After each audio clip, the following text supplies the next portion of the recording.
Hi there, welcome to the Personality Hacker Podcast. My name is Joel Mark Witt. And I'm Antonia Dodge. I want to make a statement. I want to see how you react to this statement. There is no such thing as cause and effect. It's an illusion. There is no such thing as cause and effect. There are only emergent properties of systems. So just think about that for a minute. What did I just say? No such thing as cause and effect. There's only emergent properties of systems. So you want to get my reaction to that? Yeah, that'd be great. I just want to let the person who's listening, I want that to kind of sink in for a minute. Let them just kind of feel what that feels like. Maybe you should unpack what you mean by emergent properties of systems. What does that mean? Because those are all $5 words. Sure. So what's an emergent property of a system? So with cause and effect, we assume that if you do A, B happens as a result, right? But the reality of the situation is nothing is one thing that causes anything else. Usually there are multiple nodes in a system working in tandem or working in concert together to create a desired result or a emergent result, whether it's desired or not. So for example, like this podcast you're listening to, there are a lot of things that led to you listening to us talk right now. You're probably maybe driving in your car, you have your iPod plugged into your Bluetooth connector, or if you're got an old school car, you got it plugged into your 1/8-inch jack, and you've had to hit the play button, you've had to find the podcast, or it's had to been downloaded to your iPhone. So it wasn't as simple as just you took a cause and the effect was listening to this podcast. There were a lot of systems running, a lot of parts of a system running to create the emergent of you sitting and listening to us podcasting. And part of that system is nothing you can control. Part of that is us sitting here at this microphone recording this in order for you to be able to listen to it. And so as you listen to me unpack this, it's like, yeah, duh, of course, there's all sorts of things that go into anything that happens, right? It's not just one thing. But yet in life, we sometimes go through and we have this notion that A causes B, or A causes B, which causes C, a very basic understanding of how things work in the world. Whereas if you start to see it at a systems level, it's not just A and B and C, there's also D and F and number 1 and number 2 and this thing happening and all these things working together to create something that's an emergent. That's the thing that happens, basically. Right. The thing that emerges naturally from all of these other components working in concert with each other. Yeah, exactly. And what's really... Okay, so just to kind of give you a sense of what we're talking about what is often referred to as systems thinking. It's a way of thinking or interacting with reality that is different than just basic, like Joel said, basic cause and effect. Basic, like A happens and B happens and then therefore C happens. We tend to think in those terms because that is a very manageable way of looking at reality. If we can say, well, that guy hit that guy, and so that guy punched him back, that's a really easy way to explain a situation of, in that context, say violence, right? Well, if that guy hadn't hit him, then he wouldn't have hit him back, right?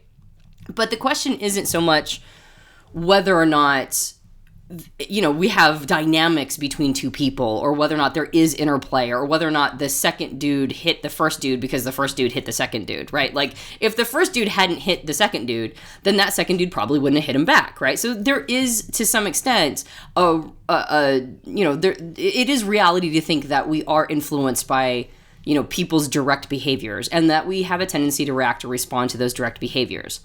However, if you just look at it at that level, that's the very, very surface level. And while there is some truth there, it's not a complete truth.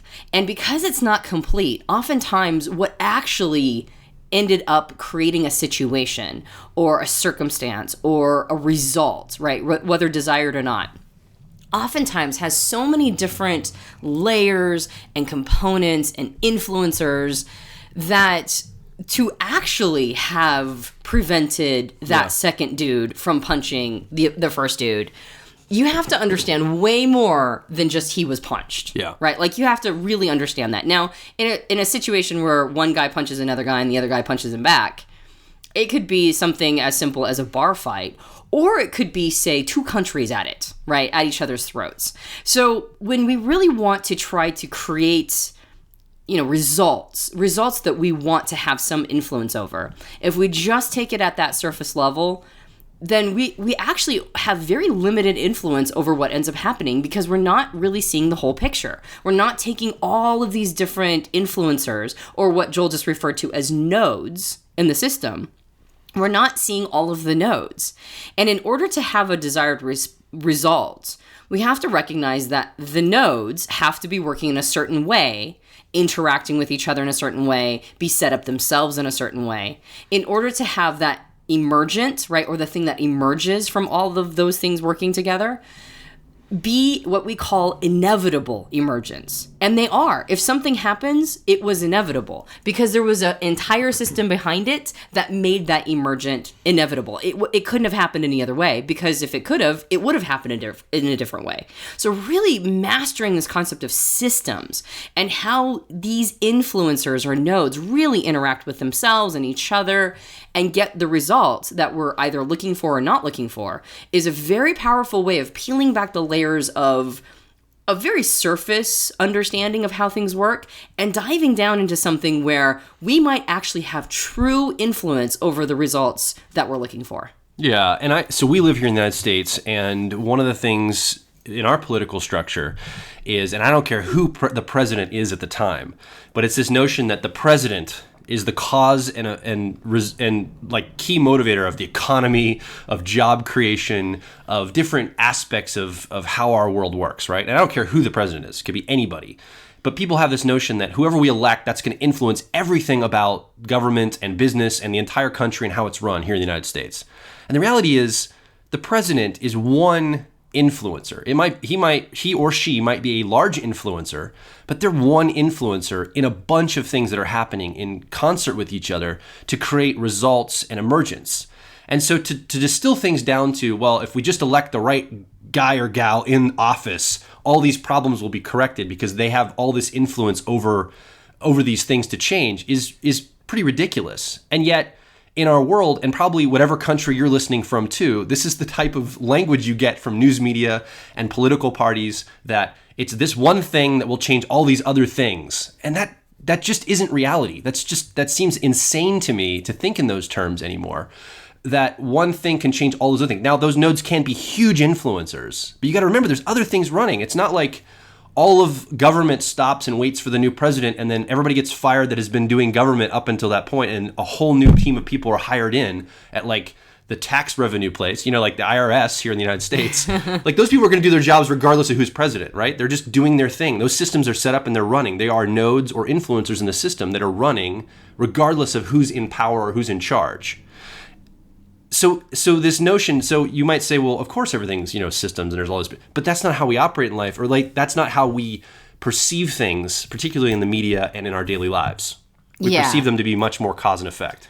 I think that's really the point, is that we might acknowledge, like if you really, using your illustration, which is a great illustration, using your illustration of the president of, in this country, of the United States, or whatever country we're talking about.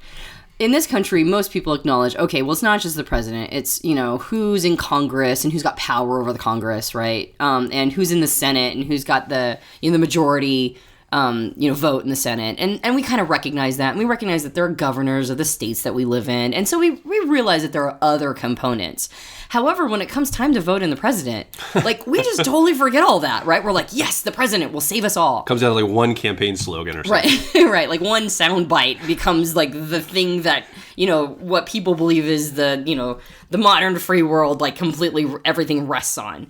And so while we might acknowledge that, yes, there are bigger things at play, we, in these moments of choice and decision, get real myopic. We get real zoomed into, this is the one thing that's going to make and break everything. And so we put all our eggs in that basket, and we still don't get the desired result. We're like, wait, but I voted the right guy in, or whatever is the vernacular that's going on. And there's still problems, right? And then 4 years later, we kind of forget that, the one person that you voted in wasn't the Messiah or the Savior. And we do it all over again, right? We're like, oh yes, this new president is going to be the thing that saves us. And it doesn't matter who, it doesn't matter which side, it just kind of doesn't matter, because that's not how reality works. There is no direct cause and effect. Not really. That's you could say that, but that's a gross oversimplification of what's actually happening. The more complete reality is that there are inevitable emergence of entire systems working. Now, one of the things that makes it so that people are a little resistant to thinking in terms of systems is that once you get to the granular level of systems thinking, once you really start peeling those layers back, you get to a point where you realize that things might be too complex to truly understand. Things might be too complex to figure out. And because they're so complex, so that's really scary because they're so complex, we might not have a ready-made solution. It might not feel like we're in so much control of what's going on. And that's terrifying. So let's go back to cause and effect because it's way more comforting, way more manageable, and way more comforting. I think the other reason why cause and effect thinking makes so much sense is because we live our lives in a timeline. So we have, like yesterday was yesterday, today's today, and tomorrow's tomorrow. And whatever happens today didn't happen yesterday. So things happen sequentially. So we see yesterday this happened, and now today this is happening, and tomorrow this other thing's going to be happening. And we see them starting to build upon each other. So we're seeing the results of these systems, and we're seeing them happen in sequence, almost like a domino getting kicked over, and you see the other dominoes knock, but you're not realizing there's other factors knocking those dominoes over as well as the first one. I know I'm getting really abstract here, so we'll try to bring this down in a minute, but hang with me for a minute. It's this idea that it's sequential, and I think we confuse things that happen in a sequence with cause and effect. Just because something happens sequential, it's kind of like correlation doesn't necessarily equal causation. Just because it happens in a sequence doesn't mean, just because A happened before B doesn't mean A caused B to happen. Right. I guess is what I'm trying to say. Totally. And so that's really, I believe, where, in our sophisticated world, even when we kind of have this idea in the back of our heads that things are not just as easy as A causes B, we still have a tendency to do that and think that way because A sometimes happens before B, and it seems like A is causing B. Yeah, totally. We experience time in a linear way. And so we have, it's so seductive to think that everything is linear. It's so seductive. It's because it's easy and manageable. I think that's a fantastic point. Before we get too far in, though, let's break down what systems thinking looks like on a more concrete level, because we're kind of talking about systems thinking and emergent properties of systems. But for anybody who might not have ever heard of systems thinking, and I remember I went to a whole event on it. I went to an entire seminar, a 5-day intensive on systems thinking, and I came away with my brain was just completely packed. I remember thinking, though, I've kind of always thought this way, but I didn't have language for it. And so as soon as somebody broke down what systems thinking was for me, it was there was no turning back. I was I will never think in cause and effect terms ever again. I can't go back. But it's not super obvious. Like you were saying, we experience time in a linear way. We experience the sequence of events linearly. And so it's very difficult to kind of understand how what might be perceived as random access, what that looks like. Because systems are not linear. No, they really aren't. They are sometimes asynchronous. They're sometimes synchronous. They're sometimes, there's lots of different ways that systems can work. So let's do a really quick, brief, super simple overview of what systems thinking actually is. And then we'll talk about sort of what we think are some of the implications for an entire generation of people moving into systems thinking. Now, systems thinking is, if you can picture, one of the easiest way to explain systems thinking is to think of a car, right? A car is a system. Now, if we think in terms of cause and effect, we think, well, I put my car in the ignition, I turn it over, and it fires up, right? That's cause and effect, right? I put the key in. Yeah, keys in the ignition. What did I say? Car in the ignition. Yeah, the car doesn't go in the ignition. Sorry. Nice catch. No, the key goes in the ignition. So I put the key in the ignition, I turn the car over, and the car fires up, right? So if that happens, you think, well, I got in, I started the car, and the car started, and that's cause and effect. The reality, though, is it's not that simple. There are a lot of different components working together in order to allow the car to turn over and to turn on, right? Sure. Or the engine to turn over and the car to turn on.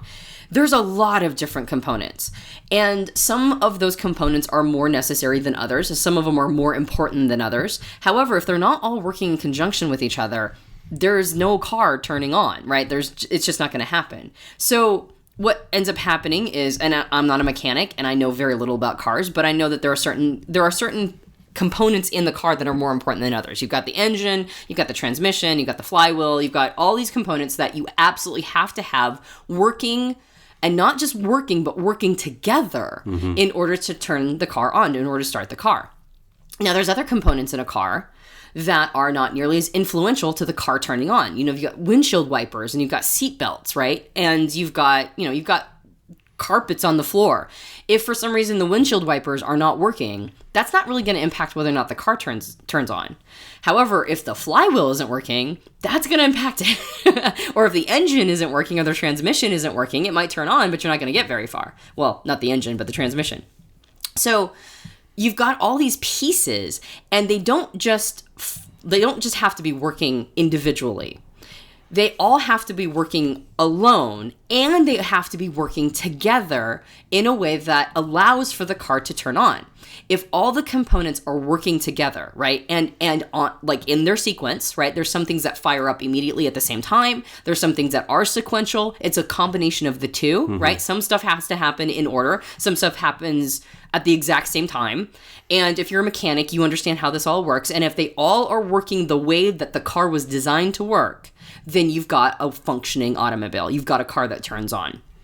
So this is a really good way of understanding how systems thinking works. You've got nodes, you've got things that are more important than others, you've got the relationship between these nodes or these influential components in the vehicle, and you've got some stuff that's more important than others. You've got some things that are firing sequentially, you've got some stuff that's happening, simultaneously at the same time.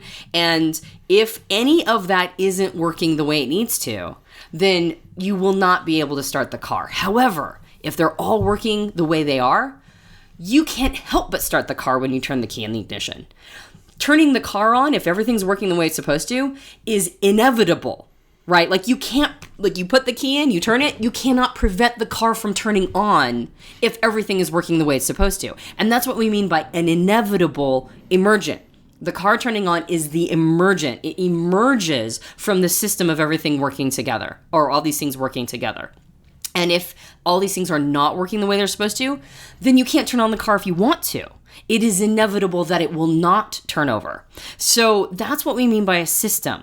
A system is a cluster of things working together, influencing each other, doing things synchronously and asynchronously, and then the result is the only result you can get from that system. It is the only emergent that can possibly happen when that system is working in that way. Yeah. And so let's take that example and say that you live in Florida, here in the United States. You live in Florida and you turn a car on 10 times in a row. You turn it on, you turn it off, and that system's working perfectly. Every time the inevitable emergent, because of all the systems, all the things that are working in the engine and the ignition and all that stuff is working correctly, it turns on and off consistently 10 times in a row. And then you pick that same vehicle up and you move it to Alaska, where it's 20 to 40 below zero. Nothing has changed in the system of the car. That system is exactly as it was in Florida.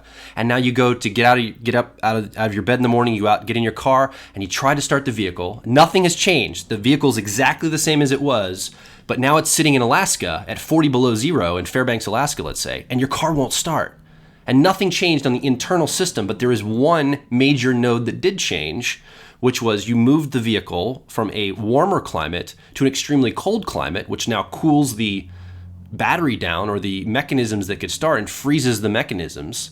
So now that system that's perfectly organized still won't work at this point because you've changed an external node in the system. And so you can see how systems thinking starts to evolve here.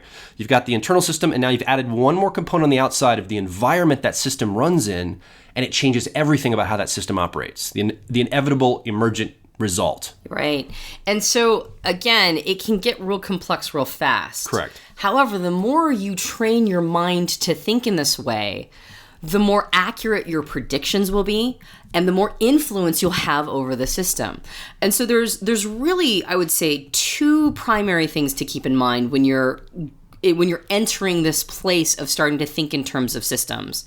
The first one is what's called initial conditions. All right. So when you change the automobile location from Florida and you move it to Alaska, your initial conditions change, right? Like you're going from a warm climate to a freezing climate, all right? So the freezing climate is the initial conditions, right? So what are your initial conditions? What are the starting conditions for the system? Very important to try to trace back what's going on. What was my starting point? How is everything working at that starting point? Initial conditions are extremely important. The second thing is to remember that each of the nodes in the system, not only do they have to be operating well on their own, you have to keep in mind how these nodes or how these components of the system are interacting with each other. Very important, right? Like it's not just whether or not the node is in itself working well. It's not just the engine that has to be working well. The engine has to be interacting with the flywheel well, right? That relationship has to be like that has to be solid. If the components in the system are not interacting with each other the way they're supposed to be, then again, you will not get your desired emergent, right? And actually, it will be inevitable that it fails. So when you start to see a result, instead of going, okay, what was the one thing that I did that led to that result? You actually end up reverse engineering an entire process. Here was my result, and I couldn't have had any other result but this. This was the only result I could have had because there's a system behind it that made that result inevitable, right? If I had been able to have a different result, I would have had that result. Mm-hmm. So what was the system, right? How do I reverse engineer what happened and all of the influencers so that I get the inevitable emergent that I want, right? Yeah. So that no matter what I do, I can't help but get that. People teach system thinking in business all the time, right? Mm-hmm. Because like making money is the result that people want. And if you're not making money, it's inevitable that you're not making money because your system is not conducive to making money, right? Sure. You've got a system set up, whatever that is, you've got a system set up so that the nodes in the system, either it's the initial conditions, it's the influencers or the nodes in the system, it's how they're interacting with each other. Something in that system is making getting no money inevitable.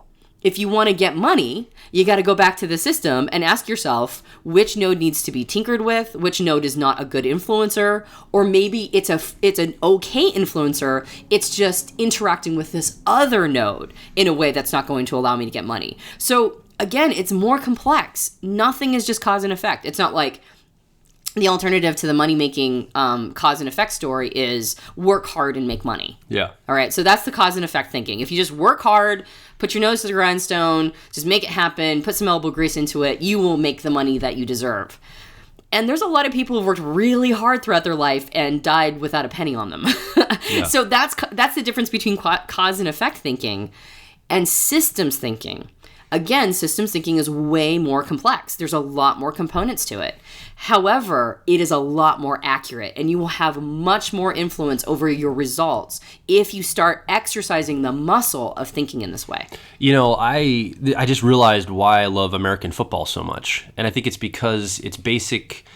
Watching American football teams, and I won't go too deep into football because I don't know if our audience, you know, if you're listening, I don't know if you're into football or not, but I love American football, and I think I love it because watching a coach and his team working with systems and all the different nodes in a system of players and strategy and the plays that they choose and how they're going to attack the enemy and how they're going to defend their own goal and all of these things playing together. I think that's probably why I love American football, is because of all these factors that play into winning a game. Because it's not just one thing. It's not just, well, if the quarterback can just, you know, and sports commentators almost boil it down to this. Well, if they just score more points than the other team, they're going to win the game. And it's almost become a joke, like John Madden used to say, because it's so silly. Of course, that's how you win a game.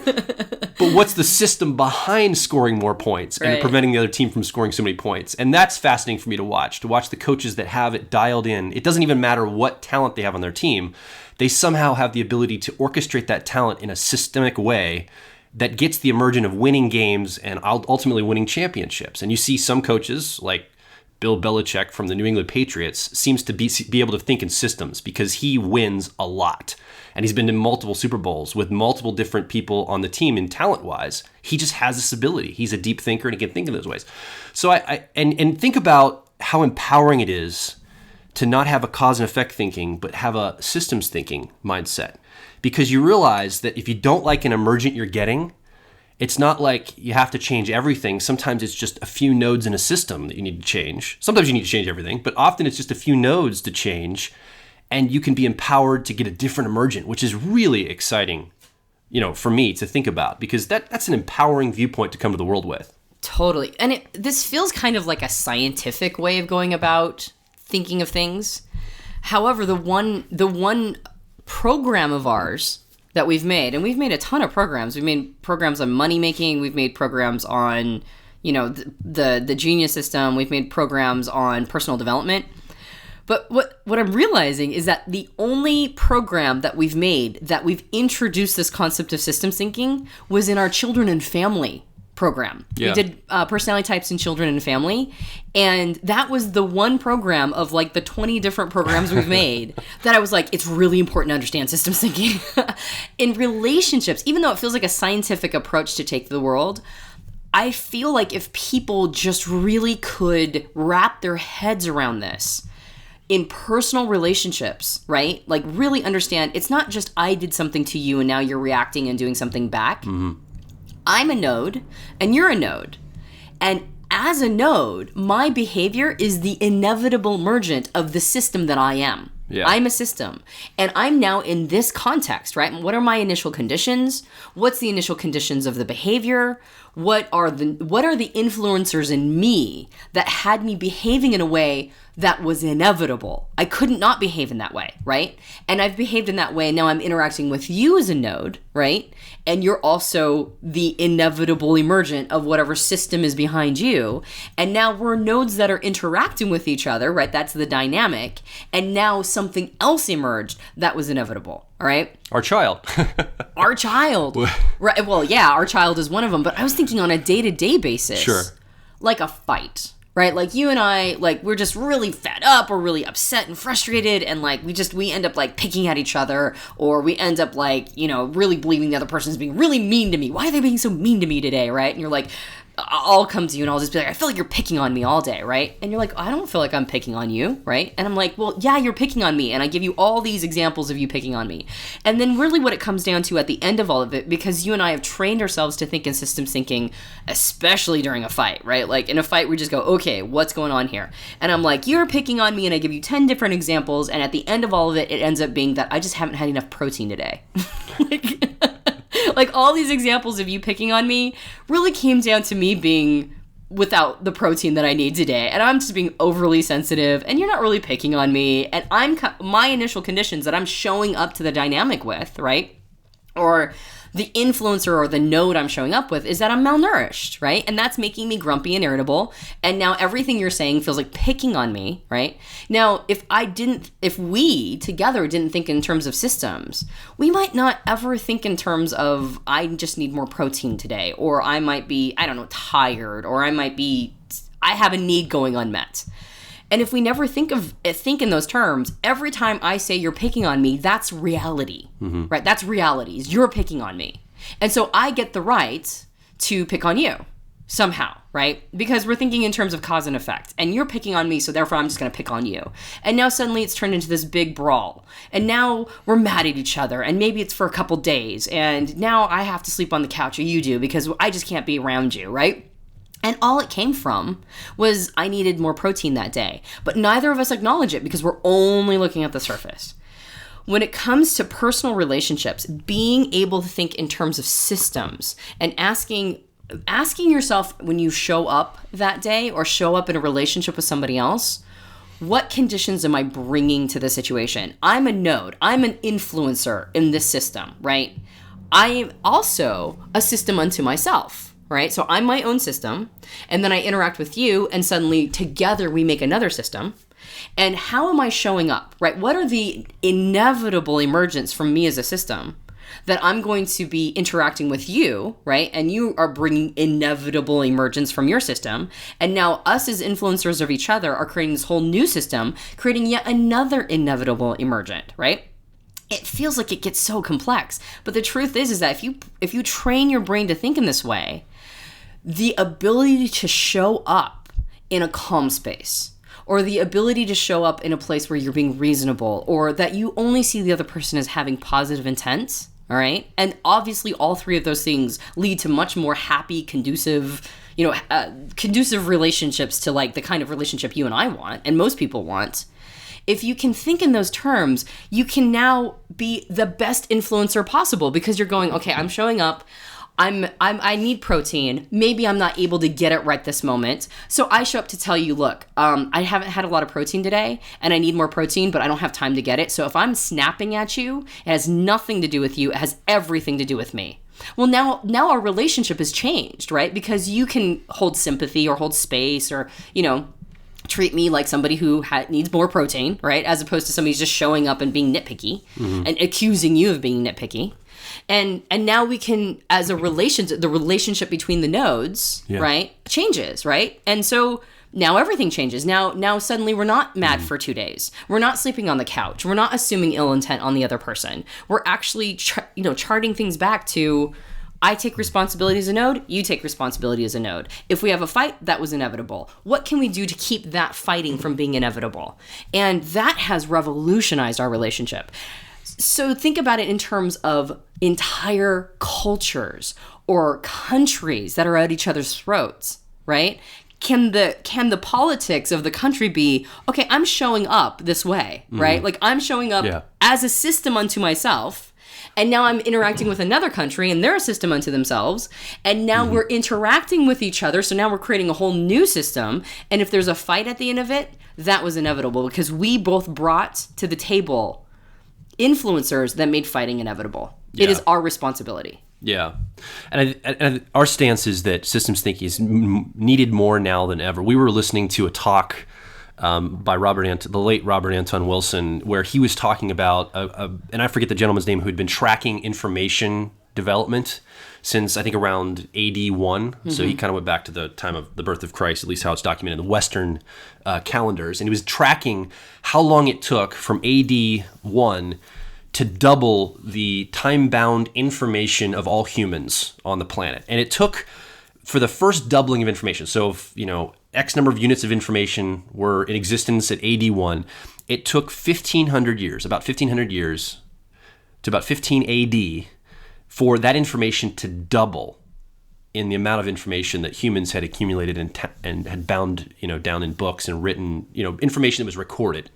And then the next doubling happened in something like 500 to 700 years. And then the next doubling happened in 250 years. Yeah. And the next doubling happened in 100 years. 125. Right. And then it was 50 years. And now we are the first people alive on the planet who are actively witnessing the doubling of information during our lifetime. Because when you were alive in AD 1, you never got to see the information double.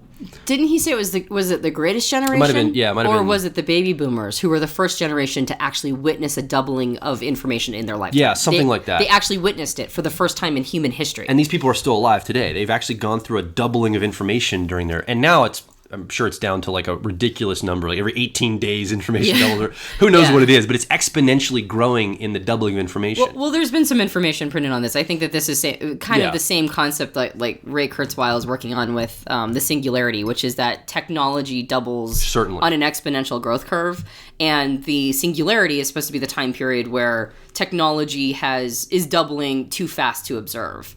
And so that's supposed to be the time period of the singularity. And it originally was supposed to be 2050. And like you mentioned earlier today in our conversation that he's moved it up to, I think, 2030 or something. One of our podcast listeners knows this information and will let us know in the comments section. But the point is what ends up happening when when it gets to, it doubles so quickly we can't even observe it anymore. Yeah. And there's all sorts of speculation and it's really cool. But the crazy thing is that in the last 100 or so years, was the first time that a generation could observe it happening. Yeah. And now we're observing it happen constantly. Yeah, and so a couple things come from this. One of the things that comes from this that I think about is this idea that information is moving and doubling so quickly. We're building upon the previous information so fast that if you look at nodes in a system or influencers in a system, it's not just about adding more of those influencers, but then it's the infinite number of possible combinations between those pieces of information or nodes or influencers in a system. And I would use the example of a fax machine, for example. If I, back in the 80s or 90s when fax machines were really coming online, if I purchased a fax machine, it'd probably be thousands of dollars to purchase this fax machine. It was extremely expensive. And the value of that fax machine was actually quite low based on the purchase price, because I might have a fax machine and maybe 5 other people around the country have a fax machine for me to communicate via a fax system, right? But the more people that purchase fax machines, the cost of those machines goes down and the value of those machines goes up, because more and more people are connected nodes in a system, and I'm able to communicate with more and more people, and the cost of the actual machine goes down, whereas the value of the nodes in that, in other words, the value of those individual machines goes up because of the interconnectedness, the possible nodes or influencers being able to communicate in more combinations is more valuable. And so as we see information doubling, the cost of information is lowering down, and the cost of working in these systems is lowering. And yet at the same time, the value of that is going up. But it poses a challenge for us in our modern world, especially if we have cause and effect thinking. Because as the nodes and the influencers become more prevalent, and as the possible combinations of interaction become more prevalent, well, now we're in a situation where there are limitless possibilities of combining all these nodes in this massive system of information. And I know this is super abstract, but again, hang with us here. The value of those connections goes up, even as the cost of those connections goes down. The internet has made information virtually free. You used to have to buy a set of encyclopedias and have it sitting on your shelf to have knowledge about certain topics, or you'd have to research in a library, whereas now I can type a search term into Google or Wikipedia and get that answer within seconds on my phone from anywhere I have connection, right?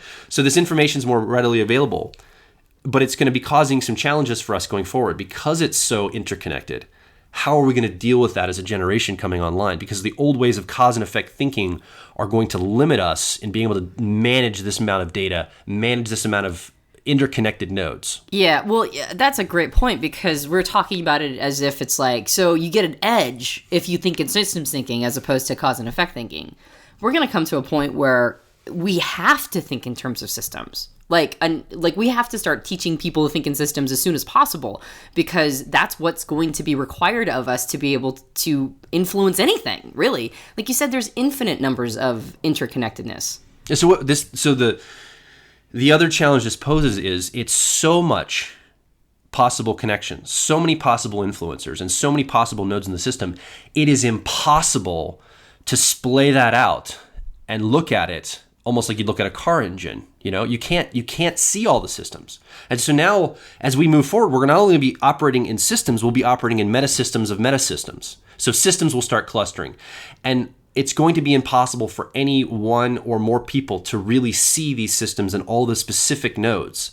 And so I think there's going to have to be a whole new level of how we show up to the world in not just understanding systems, but it's really going to come back on itself to where we're trusting our gut more. We're trusting our deep sense of this is the way things need to be after we've kind of mastered a basic level of systems thinking to go forward. It's going to be more hunch-based and more gut-based, which sounds like almost a contradictory in what we've been talking about all this time. Mm-hmm. And that leads us into something that you and I have had lots of conversations about, is this idea of intuition and the idea of pattern recognition, seeing something behind the curtain or speculating what's behind the curtain without being able to actually see it. And we talk about with intuition, that's what's happening. That's going to be needed more than ever going forward. To be able to determine which systems we bank on. Exactly. Which are the systems that, like we may have been doing something the same way for 1,000 years, and suddenly it just no longer works. And we're going to need some intuition to say, okay, so which direction do we go now? Because there's going to be no precedent for it. There's going to be nothing that tells us exactly what to do in the next, in this new, in the new world. And I think of it, just one major example is like communication. There's a book that was written in the 80s that said that we are the most over-communicated time period in history. The early 80s, right? And that was the early 80s. I mean, we're 2014 now. We are so massively over-communicated that we don't even know how to parse any of this information out. Just to check our email, like sometimes it becomes a drudgery, because it's like, oh, so much information, so many emails, unsubscribe. And I might really like this person, but oh my gosh, I can't manage all these emails. So what's really interesting is we'll need to have those intuitive processes show up more and more to help us figure out how to manage all of this information, because we get inundated with information on a mundane level. It becomes almost impossible to try to solve problems on a global level, right? That's just too much. So we have this like sort of running theory that each of the cognitive functions or the mental processes in, say, the Myers-Briggs system, they evolved at different time periods. And if you want to know what we're referring to, we did a podcast on Myers-Briggs, so go reference that if you want to kind of hear what we're talking about with cognitive functions. But they're basically the mental processes that all of us use to learn and make new decisions or make decisions. And some of them are called intuitive processes. And they're only represented about 25% of the population. And our suspicion is that they kind of came online as a dominant feature later on in our evolutionary process. But we have the suspicion that we're going to see more and more intuitive show up, because we're not really evolving physically as much as we were before, but we're definitely evolving cognitively. We are evolving in consciousness like crazy. And so a lot of our evolution shows up on a consciousness level.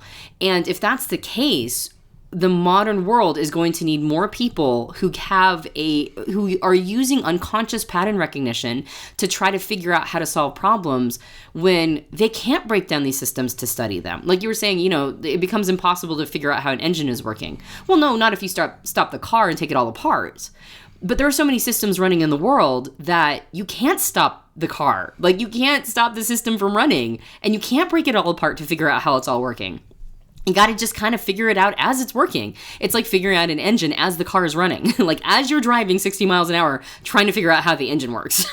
And we see this in like the public school system. We see it in, social services. Like, these are huge behemoths of systems that we can't stop them to figure out how they're all working, right? And so we kind of have to use an intuition of how they're working and an intuition of where to take them. So we think that intuition is going to become more and more prevalent because it's needed. Right? Yeah. Like, it's a necessary component in order to enter the new world. Yeah, you're going to, as intuitives move through the world, as people who show up with an intuitive preference move through the world, you're right, there's no way to take those systems, stop them, pull them apart, write them down on a piece of paper, and look at all the different nodes.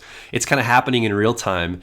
And one of the things that intuition gives us is the ability as people, and all of us have intuition. Some people have it a preference, some people don't have it as a preference, but everyone has some level of intuition. Some people are better at it, some people are not as good at it. But what it's going to enable is for you to see a few of the nodes of a system working, and then based on pattern recognition, assume how the rest of the system is working.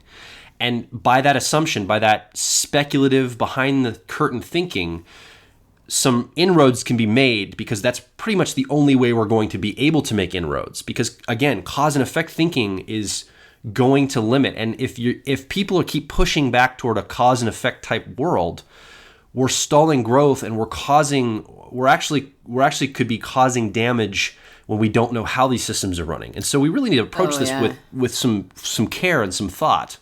Totally. There's not simple answers to anything in the world. Yeah. It seems that way maybe on the surface, but really what's happening, there's a lot of factors happening underneath all of it. And as intuitives get better at helping craft systems, looking at systems, pulling apart systems, and seeing systems interact with each other, I believe that's going to be a great benefit for us moving forward in our humanity, in the way humans interact with not only ourselves, but animals and the environment around us. Oh, totally. Yeah, because really what it could be called is ecological thinking. Some of the major pioneers of systems thinking in the last century were like Buckminster Fuller, Alfred Korzybski, and I think maybe the person who I think might have been the most powerful of all the systems thinkers, or the ones who sort of pioneered this way of thinking, is Gregory Bateson. Mm-hmm. And Gregory Bateson said, and I'm going to totally bastardize the quote, it's basically this in effect. I don't remember what the exact words were, but we don't see these systems. The systems are delicate, and we don't see them. And so because we don't see them, we break them. And you can kind of, liken it to a little kid that's stomping around in like maybe an oceanic puddle and stepping on this little ecology of, like this little marine life that's come up in those tide pools, right? Because tide pools oftentimes end up with a little ecology in them, and this little kid doesn't understand that, and he's just stomping on this tide pool, and he's breaking the system within the tide pool. Has no idea what kind of, he's causing death, and he doesn't know that. And we end up doing that all the time as people too. We don't see the systems. The systems are delicate, and we don't see them. So because we don't see them, we break them. And we end up with all these emergents that we have no idea where they came from. We're like, why am I so unhappy? Why is the world filled with so much murder and hatred and prejudice? And why do we have all these challenges, right? Why can't we just get people fed? It's because there are systems all around us and we don't see them, and they're delicate, and because we don't see them, we break them. And so we can't solve the problems until we start really thinking in these terms. Before we end this podcast, I just want to make a note that this is sometimes very difficult to conceptualize. So if you go to personalityhacker.com and go to the podcast area where this podcast is being hosted, I'm going to put a slide up that's just a really super simple way of visualizing a system. Sure. And it's going to be really, really, really super simple. And if it's not up immediately, then, I'll have it up probably within the next, 24 hours. So it will be sort of a visualization of the system. And go find this podcast on systems thinking and go get that sort of visual representation of what a system can look like. And that might help a little bit. But what I really want to, kind of implore people to do, because I think this is important. I don't think this is just hey, make money. Think in terms of systems. I'm hey, let's go solve maybe some of the major challenges in the world. Let's go think in terms of systems. So I really want to implore people to consider exercising this muscle. Mm-hmm. Start thinking in terms of systems where you can, in very small ways, right? I think family and relationships is a great place to start. Oh my goodness. It's because we have an intimate relationship with it. And so we're able to see those nodes maybe a little more clearly. Mm-hmm. It's a little easier to kind of figure out because we have an intimate relationship with our mate, and we have an intimate relationship with our child. And so to see the relationship between the child and our mate, and then to see our response to it is it's a really easy way of starting to understand how systems work. So family and relationships is a great starting point. But just see if you can kind of start picking up systems all over. And once you get the hang of it, you won't go back. You can't go back to cause and effect. You just can't. You can no longer think in those oversimplified terms. And it really will greatly improve the quality of your life. It really will. It'll improve the quality of your relationships. And then you'll start to see, maybe I can help with one of these major challenges. Maybe the way that I've figured out how these systems work and all these influencers and nodes, maybe I've got something here. And maybe something I have something big to share. So I really implore you to start in an embryonic way, start to see the world in terms of systems. I think it also, if you start thinking this way, especially in relationships or any kind of whenever there's a disagreement between people, if you can start seeing the influencers that are all around that, and it's not just one thing that's causing this, you're going to give more grace to people, for example, and you're going to depersonalize a lot of things because you realize that there's nothing that's just one thing that caused this. There's all these factors that play in, and people are, particularly people systems, one person is an emergent of a bunch of stuff that's happened in their life up to this point and is happening in the moment up to this point. From anywhere to how they were raised, to their family dynamic, to their mental health, to where they live in the world, to their job. All sorts of factors play into this. And if you start thinking these terms, you're gonna give people a lot more grace, I would say, and you're gonna not get so zoomed in on something like a cause and effect, like that person treated me this way because they're a bad person or whatever, because you're going to see there's a lot of factors playing into that. And yeah, the action is the action. You can't say the action isn't what it was. That emergent, that result was whatever it was. But just realize that it's not one thing that caused that action. I think of a criminal that was caught recently, and the police that were chasing this criminal said this criminal had shot a police officer and had been on the run for 48 days in the woods. And the police had caught this criminal. And they made the statement, this criminal is the exemplification of pure evil, was basically the narrative that came out. And I'm sitting here thinking, yeah, his behavior was bad. He shot a police officer and killed him and critically wounded another police officer. And I don't believe that's a good thing at all. I just want to be very clear about that. But to say that this person is just pure evil and that's the only cause for the effect that happened, I just don't buy. There's more factors going on than just this person's evil and that's why they did this. And to oversimplify it is ridiculous, and it's disingenuous, and it doesn't help anything get solved going forward. Nor does it help prevent a similar action from happening in the future. Correct. Because the person taking those actions, that was the inevitable result of a system. And what were the influencers in that system? Yeah. So to say it's just pure evil and write it off, well, now you're opening the door for lots of other repeat actions from other people because you have oversimplified what's really going on and not done anything to help, influence the influencers. So I think it's really important to also keep tabs on our relationship to behaviors. It's not just what's happened and how it's impacting others, but sort of what's my relationship to how I see other people's behaviors. And to non-personalize it, that's really powerful. Yeah, it's tough to do. I mean, obviously. So we want to hear from you. Systems thinking, what are your thoughts? Are you thinking this way already? Is this something that's new for you? Is this something that makes sense? Have you kind of seen some systems in your life, your relationships, your business, your career? Have you seen factors emerge? Have you seen the different nodes? And are you able to kind of get a visual or get a sense of how these all play together? We want to hear from you. You can find us over at the website, personalityhacker.com. You can join the discussion. We have a growing community of like minds just like you over at facebook.com/personalityhacker or twitter.com/personalityhack, HACK. And also subscribe to this podcast. We want you to be part of us every week. We want to have you part of the discussion, really. We love feedback. We love two-way conversations. So please drop us a line, shoot us an email, put a comment under this podcast at the website. Let us know how you feel on Facebook. And if you like this podcast, we really would like to encourage you to review it. Let us know how we're doing. Go to iTunes and review the podcast on iTunes. And we love feedback, whether it's good or bad. So please let us know how we're doing. Yeah. So my name is Joel Mark Witt. And I'm Antonia Dodge. You've been listening to the Personality Hacker podcast. We'll talk to you on the next episode.